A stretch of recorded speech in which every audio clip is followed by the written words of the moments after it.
So hello everyone, welcome to my channel study for you. So guys, जैसा कि आज जो आपका रेलवे एनटीपीसी का 5 जून के फर्स्ट का एग्जाम हो गया है दोस्तों, जिसका जो है मैं आपको बिल्कुल 100% एक्यूरेट आंसर के साथ जो है इस वीडियो में बताऊंगा।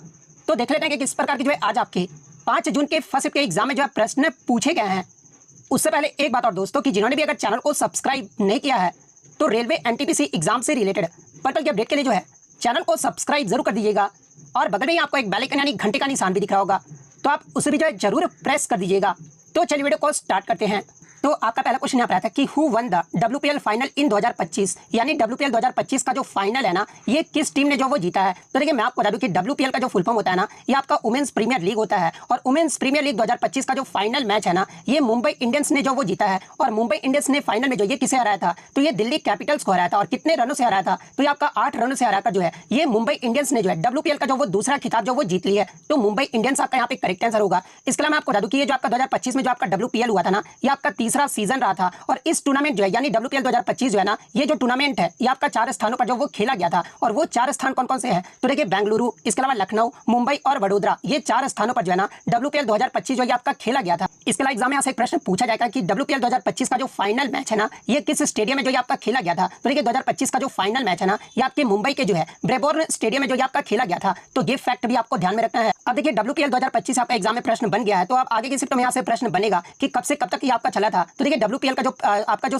ये तीसरा जो सीजन है ना, ये आपका 14 फरवरी से लेकर 15 मार्च 2025 तक जो ये आपका चला था। और ये जो आपका WPL है, ये किसके द्वारा जो आपका आयोजित किया जाता है, तो ये आपका BCCI यानी भारतीय क्रिकेट कंट्रोल बोर्ड के द्वारा जो है ये आपका जो वो आयोजित किया जाता है, जो कि आपका एक T20 क्रिकेट टूर्नामेंट है, जो कि आपका एक डबल राउंड रॉबिन और प्ले ऑफ टूर्नामेंट है। इसके अलावा मैं आपको बता दूं कि इसमें जो है कितने प्रतिभागियों ने जो वो शिरकत किए थे। तो देखिए इसमें जो आपके टोटल 5 टीमों ने जो वो भाग लिया था, और टोटल आपके 22 मैच जो वो खेले गए थे। और देखिए इस श्रृंखला में यानी 2025 के आपके WPL में सर्वश्रेष्ठ जो खिलाड़ी रहे थे ना, ये आपके नेट साइवियर ब्रंट रहे थे, जो कि आपके मुंबई इंडियंस की खिलाड़ी है। और सबसे ज्यादा जो रन है ना, ये भी मुंबई इंडियंस की खिलाड़ी नेट साइवियर ब्रंट ने जो वो लगाया था, जो कि इस टूर्नामेंट में टोटल 523 रन जो वो बनाई थी। और सबसे ज्यादा जो विकेट है ना, ये आपके मुंबई इंडियंस के दोनों ही गेंदबाज, एक आपका अमेलिया केर और एक आपका हेले मैथ्यूज, ये दोनों ही गेंदबाज ने जो है ना, ये पूरे टूर्नामेंट में जो है ये सबसे ज्यादा विकेट 18 विकेट जो वो ली थी। तो ये सारे फैक्ट जो आपको ध्यान में रखना है। वहीं अगर 2025 के अगर IPL की बात कर ले, तो देखिए 2025 का जो IPL का खिताब है ना, ये RCB की टीम यानी रॉयल चैलेंजर बैंगलोर की टीम ने जो वो जीता है। और किसे हराया फाइनल में, तो ये आपके पंजाब किंग्स को जो वो फाइनल में हराया है। तो ये पॉइंट भी आप ध्यान में रखिएगा। और 2025 के फाइनल में IPL 2025 के फाइनल में जो है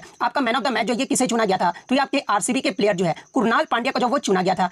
नेक्स्ट क्वेश्चन आपका आ रहा था कि who is the controller and auditor general of India in 2025, यानी 2025 में भारत के वर्तमान नियंत्रक एवं महालेखा परीक्षक जो है ना, ये कौन है। तो देखिए मैं आपको बता दूं कि 21 नवंबर 2024 से भारत के वर्तमान जो आपके नियंत्रक और महालेखा परीक्षक यानी जो CAG है ना, ये आपके संजय मूर्ति हैं। तो संजय मूर्ति आपका करेक्ट आंसर होगा। और संजय मूर्ति जो है ये कितने नंबर के CAG जो वो बनाए गए हैं, तो ये आपके 15वें नंबर के जो वो CAG जो वो बनाए गए हैं। और इनसे पहले यानी संजय मूर्ति से जो पहले है भारत के CAG कौन थे, तो ये आपके गिरीश चंद्र मुर्मू थे, जो कि आपके 14वें नंबर के थे। और भारत के पहले नियंत्रक एवं महालेखा परीक्षक यानी CAG जो ये कौन थे, तो ये आपके V नरहरि रॉय थे। तो ये फैक्ट भी आप ध्यान में रखिएगा। इसके अलावा अगर भारत में CAG के बारे में अगर मैं बात कर लूं, तो देखिए संविधान के अनुच्छेद 148 के अकॉर्डिंग जो है ना, ये आपका CAG के जो नियुक्ति है ये राष्ट्रपति के द्वारा जो वो किया जाता है। इसके अलावा भारत का जो CAG होता है ना, ये भारतीय लेखा परीक्षा और लेखा विभाग का जो है ये प्रमुख भी होते हैं। इसके अलावा ये जो आपके सार्वजनिक निधि की सुरक्षा और केंद्र एवं राज्य दोनों स्तरों पर जो है वित्तीय प्रणाली की देखरेख के लिए भी जो ये जिम्मेदार होते हैं। तो ये पॉइंट भी आप ध्यान में रखिएगा। इसके अलावा अगर CAG के कार्यकाल की बात कर ले, तो ये जो आपका 6 वर्ष या 65 वर्ष जो भी पहले हो जाए ना, ये CAG का जो वो कार्यकाल होता है।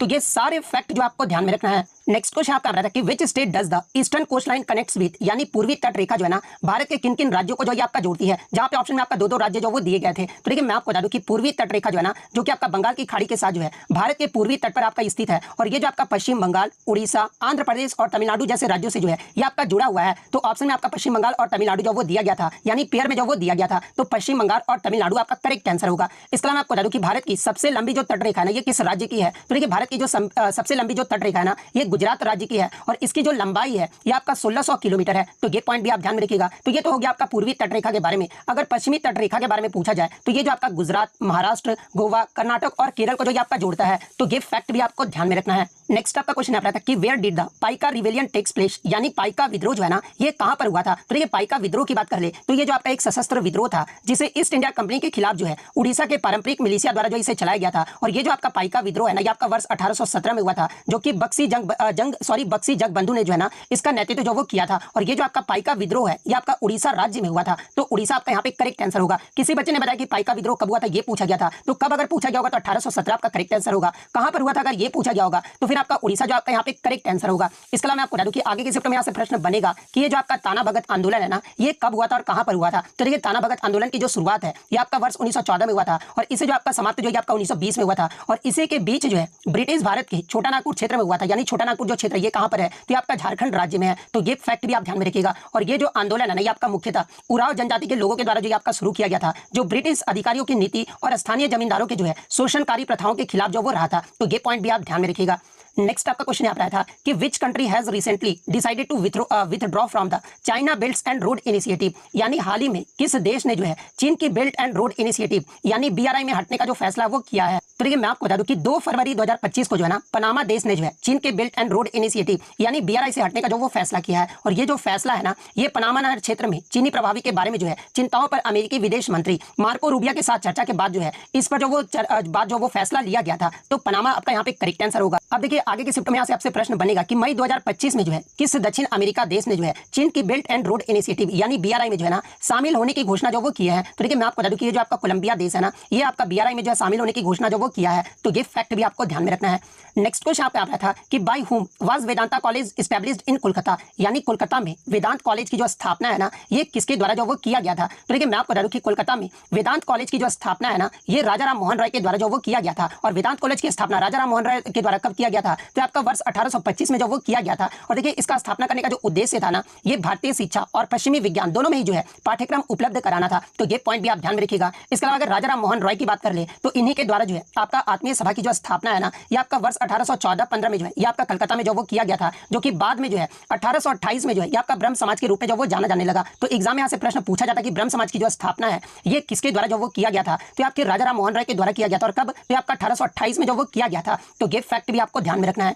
नेक्स्ट क्वेश्चन आपका रहा था कि 97वें संविधान संशोधन के तहत कौन सा अनुच्छेद जो हमारे संविधान में जो आपका जोड़ा गया था। तो देखिए मैं आपको बता दूं कि 57वें संविधान संशोधन के तहत जो है ना संविधान में आपका एक नया भाग जो कि आपका भाग 9B का जो वो जोड़ा गया था, जिसका शीर्षक जो रहा था ये आपका सहकारी समितियां रहा था। यानी भाग 9B में जो है ये आपका किससे संबंधित है तो आपका सहकारी समितियों से संबंधित है। और इसके साथ ही मैं आपको बता दूं कि 97 संविधान संशोधन के तहत जो है अनुच्छेद 43B को भी जो वो जोड़ा गया था, जो कि सहकारी समितियों के गठन, कामकाज और प्रबंध को बढ़ावा देने से जो ये आपका संबंधित है। तो अनुच्छेद 43B ऑप्शन में दिया गया था। तो अनुच्छेद 43B आपका करेक्ट आंसर होगा। इसके अलावा मैं आपको बता दूं कि 97 संविधान संशोधन के तहत ही जो है अनुच्छेद 19 के C यानी ग को जो है ना वो भी आपका जो वो जोड़ा गया था। और इस संशोधन ने जो है सहकारी समितियां बनाने की जो है मौलिक अधिकार जो वो बनाया था। तो ये पॉइंट भी आप ध्यान में रखिएगा। इसके अलावा बात कर ले 97 जो संविधान संशोधन है ये कब लागू हुआ था तो ये आपका वर्ष 2011 में जो वो किया गया था। और इसका जो उद्देश्य है ना ये सहकारी समितियों को जो है संवैधानिक दर्जा और संरक्षण जो वो प्रदान करना था। तो ये सारे फैक्ट जो आपको ध्यान में रखना है। नेक्स्ट आपका क्वेश्चन आता है कि who allowed intercaste marriage to be legally permitted in India. जहां पे ऑप्शन में आपका पंडिता रामाबाई और राजा राम मोहन राय जो वो दिया गया था।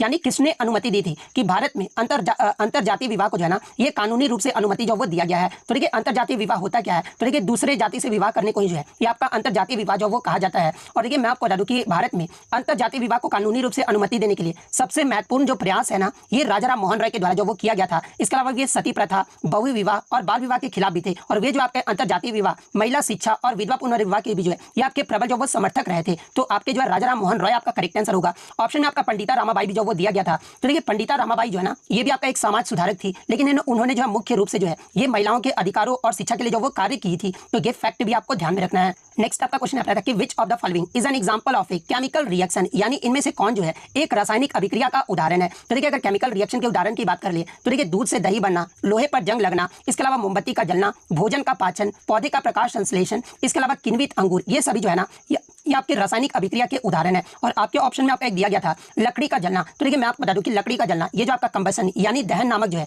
एक रासायनिक अभिक्रिया का एक उदाहरण है, जो कि आपका एक ऊष्माक्षेपी प्रक्रिया है। तो लकड़ी का जलना आपका यहाँ पे करेक्ट आंसर होगा।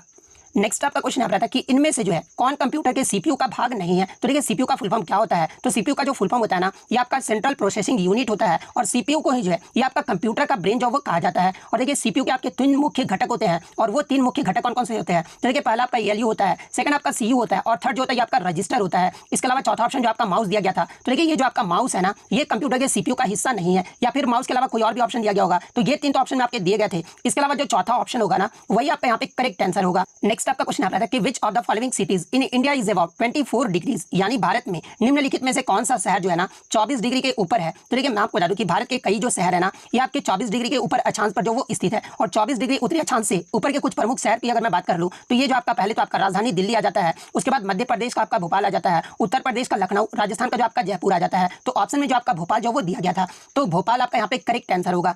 नेक्स्ट आपका क्वेश्चन यहाँ पर आया था कि द सिद्धि लाइक फिगर और ornate entrance tower found on temples in south India is called, यानी दक्षिण भारत के मंदिरों में पाए जाने वाले सिद्धि जैसी आकृति या फिर अलंकृत प्रवेश द्वार को जो है ये क्या कहा जाता है। तो देखिए दक्षिण भारत के मंदिरों में पाए जाने वाले सिद्धि जैसी जो आकृति या फिर अलंकृत प्रवेश द्वार होते हैं ना, इन्हें जो आपका विमान या फिर कलशम जो वो कहा जाता है। तो विमान या फिर कलशम में से जो भी ऑप्शन दिया गया होगा वो आपका यहाँ पे करेक्ट आंसर होगा। इसके अलावा एग्जाम में यहाँ से एक प्रश्न पूछा जाता है कि दक्षिण भारत में मंदिरों के प्रांगण में बनाए गए ऊंचे द्वार को जो ये क्या कहा जाता है। तो देखिए दक्षिण भारत में मंदिरों के प्रांगण में बनाए गए ऊंचे द्वारों को जो है ना ये आपका गोपुरम जो वो कहा जाता है। तो ये फैक्ट भी आपको ध्यान में रखना है।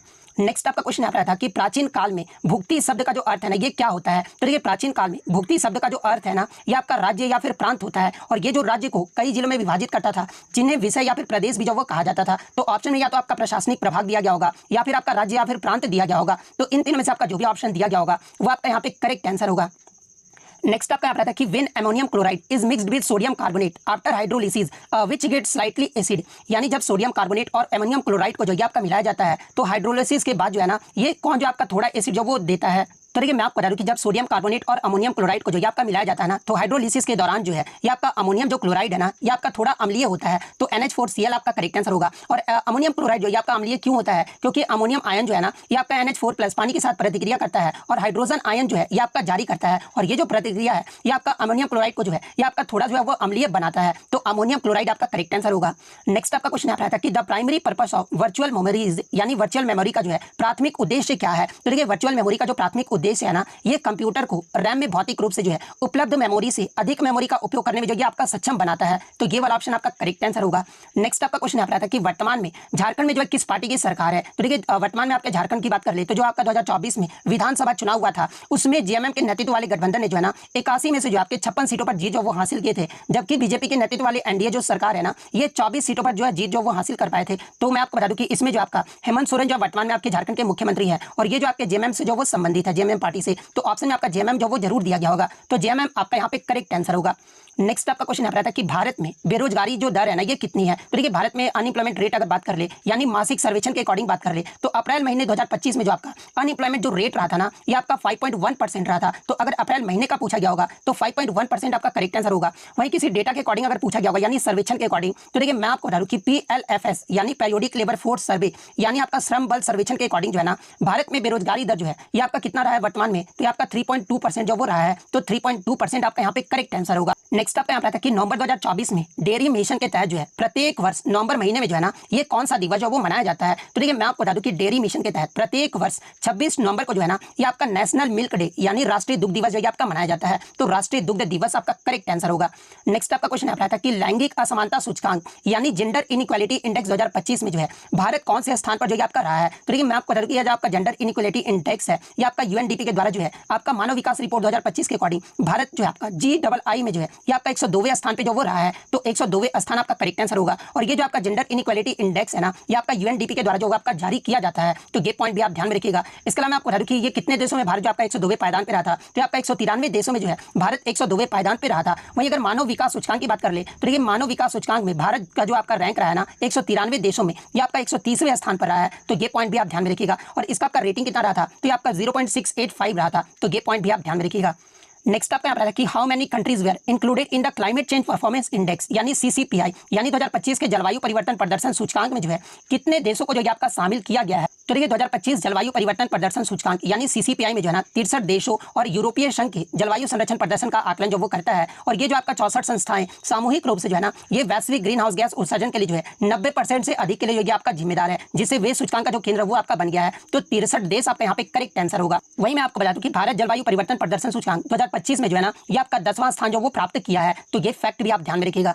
नेक्स्ट आपका क्वेश्शन आता था कि अनुच्छेद 32 में जो है ये आपका क्या कहा गया है। तो देखिए अनुच्छेद 32 जो है ये आपका प्रत्येक व्यक्ति को जो है ना अपने मौलिक अधिकारों के परिवर्तन के लिए जो है सर्वोच्च न्यायालय में जाने का अधिकार जो वो आपका देता है। कहने का मतलब ये हुआ कि अगर किसी को लगता है कि उसके मौलिक अधिकारों का उल्लंघन हुआ है तो वह राहत के लिए जो है सीधे सर्वोच्च न्यायालय का दरवाजा जो वो खटखटा सकता है। तो ये वाला ऑप्शन आपका करेक्ट आंसर होगा। इसके अलावा मैं आपको बता दूं कि भीमराव अंबेडकर के द्वारा ही जो है आर्टिकल 32 को जो है ना ये संविधान की आत्मा भी जो वो कहा गया है। और देखिए वर्तमान में जो है आपके 6 फंडामेंटल राइट्स यानी मौलिक अधिकार है। और देखिए मूल संविधान में अगर पूछा जाए कि मूल संविधान में मौलिक अधिकारों की संख्या कितनी थी तो ये आपका 7 था और वर्तमान में आपके 6 है। यानी संपत्ति का जो अधिकार है ना मूल संविधान में ये भी आपका एक मौलिक अधिकार था। लेकिन जो आपका 40वां जो संविधान संशोधन हुआ था ना जो कि आपका वर्ष आपका जो 1978 में हुआ था और इसी संविधान संशोधन के तहत जो है संपत्ति के अधिकार को जो है ना ये आपका मौलिक अधिकारों की सूची से हटाकर जो है इसे आपका अनुच्छेद 301 के तहत जो है इसे कानूनी अधिकार जो वो बना दिया गया है। तो ये पॉइंट भी आप ध्यान में रखिएगा। और मौलिक अधिकार का जो प्रावधान है ये किस देश के संविधान से लिया गया है तो इसे आपका यूएसए यानी संयुक्त राज्य अमेरिका के संविधान से जो है ये आपका लिया गया है। नेक्स्ट क्वेश्चन आपका रहा था कि साबरमती नदी का जो उद्गम है ना ये कहां से होता है। तो देखिए साबरमती नदी का जो उद्गम है ना ये आपका अरावली पर्वतमाला में जो है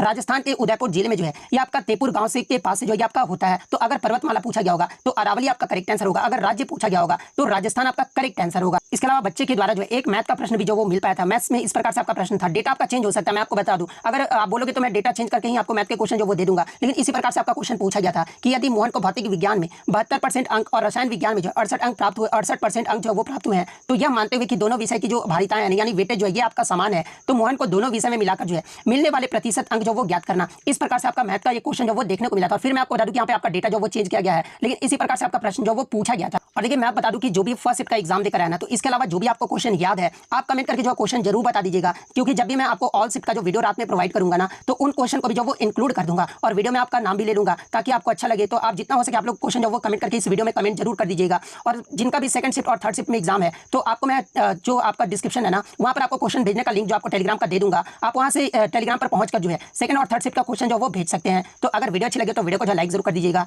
और इसी तरह किसी भी एग्जाम का रियल एनालिसिस पाने के लिए जो है चैनल को सब्सक्राइब जरूर कर